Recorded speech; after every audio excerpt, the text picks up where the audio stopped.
welcome to Ola Joe the Crocheting Sailor. I'm popping on to do a quick tutorial on how to do the Tunisian simple stitch.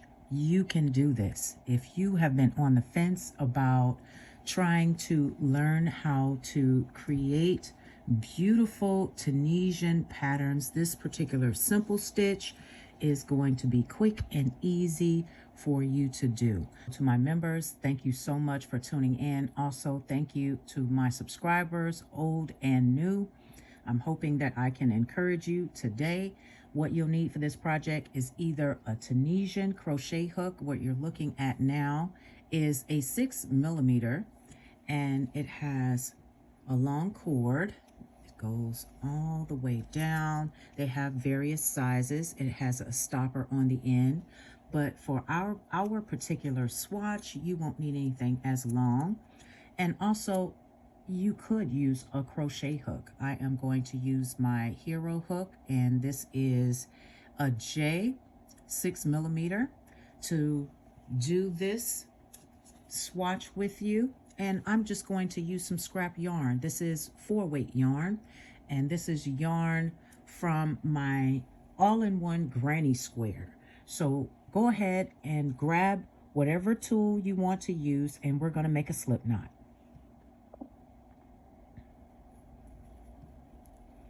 Once you make your slip knot, we are going to go ahead and chain 10.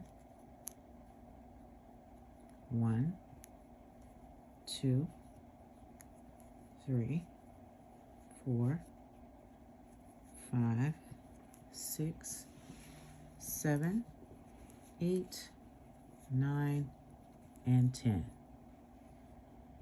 So once you have your 10, you have an option to decide if you want to work in the back bumps, which you would turn your work over. So I'll show you both, or you could work directly into the chains. So let's go ahead and work into the chains. Second chain from the hook, we're going to go ahead and insert our hook, draw up a loop. So we have 2 loops on our hook, and you're going to insert your hook, draw up a loop, and continue this all the way across. And then we'll go ahead and count our stitches. So this is all you're doing for our foundation row.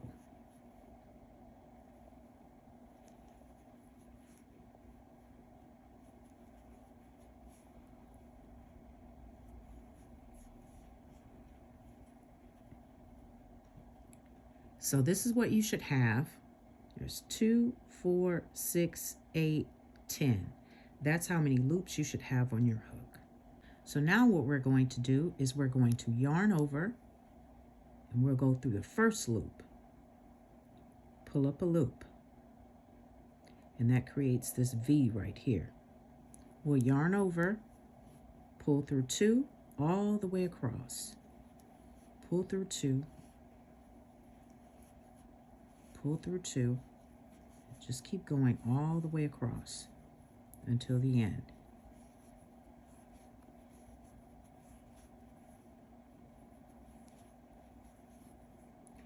That's simple. And this is what you're going to have underneath.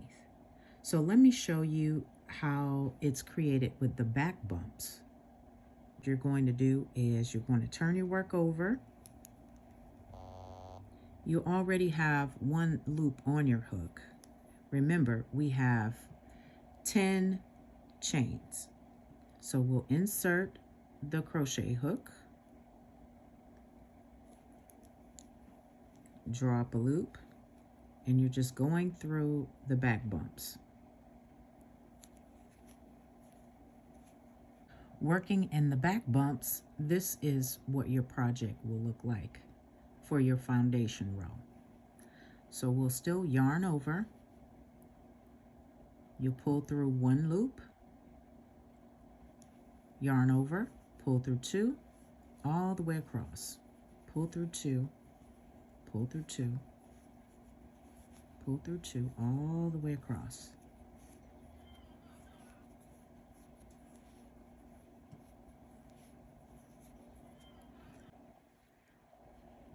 Now, in order to get started, you will see that we have vertical bars here. We are going to insert our hook into the first vertical bar, not these first two, this one here. And you put your hook underneath, you'll yarn over, pull up a loop. Insert your hook, yarn over, pull up a loop. And you're going to do this all the way across your project.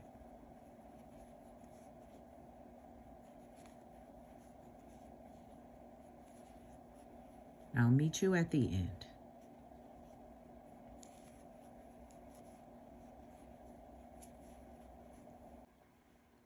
When you come to the end of your project, you need to turn it sideways. You're going to go into both of these. You'll yarn over, pull up a loop. You're going to yarn over, go through one loop and make that V. You'll yarn over, go through two loops, two loops, two loops, all the way across.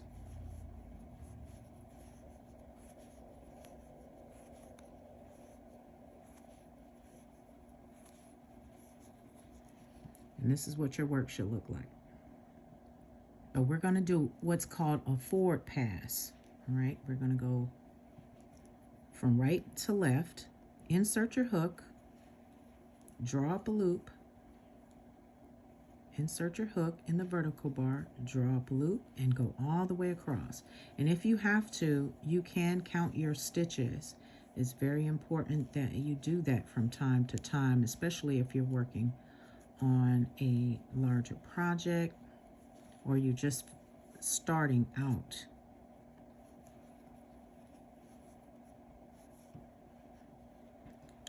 And every time you're going to go through both of these at the end. Draw up a loop, yarn over, pull through one, yarn over, you pull through two, all the way across, pull through two, just like this. Pull through two.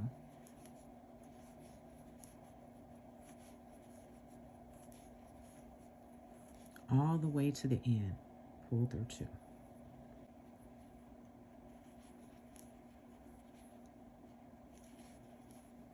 So this is what you're going to do in order to achieve the Tunisian crochet. So once you get to the end, we are going to do what's called a return pass.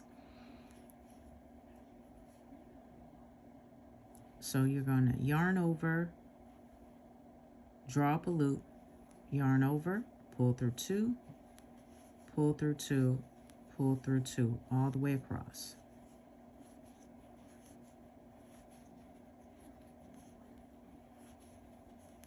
And you do as many rows as you need to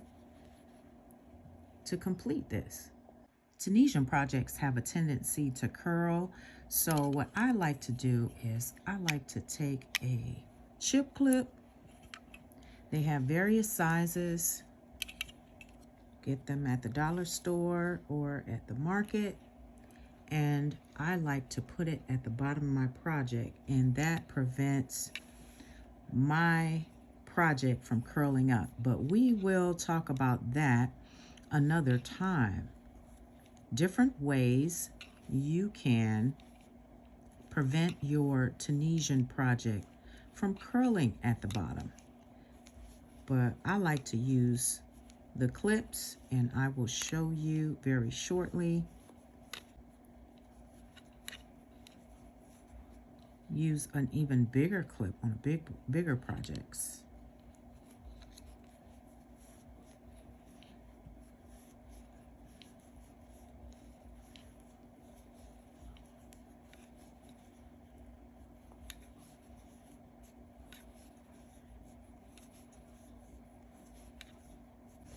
My scarf, and this is a big clip, and I used it on the bottom of mine like this. I did go into the back bumps to achieve that, and also I wanted to show you what the back of the simple stitch looks like. it looks very nice as well. And that's what you're creating. But yes, these chip clips really, really work. I love them. So that's an idea. If you'd like to try it, you may already have some in your house that you can go ahead and use instead of using it on any chips. Now I'm going to show you how to bind off. What we're going to do is create some slip stitches from right to left. So what you'll do is take your crochet hook, you're going to go underneath the vertical bar, that first one, yarn over, and then you're going to slip stitch. Insert your hook, yarn over, slip stitch, and we will be doing this all the way across. So insert your hook underneath the bar, yarn over, slip stitch. Insert your hook, yarn over, slip stitch.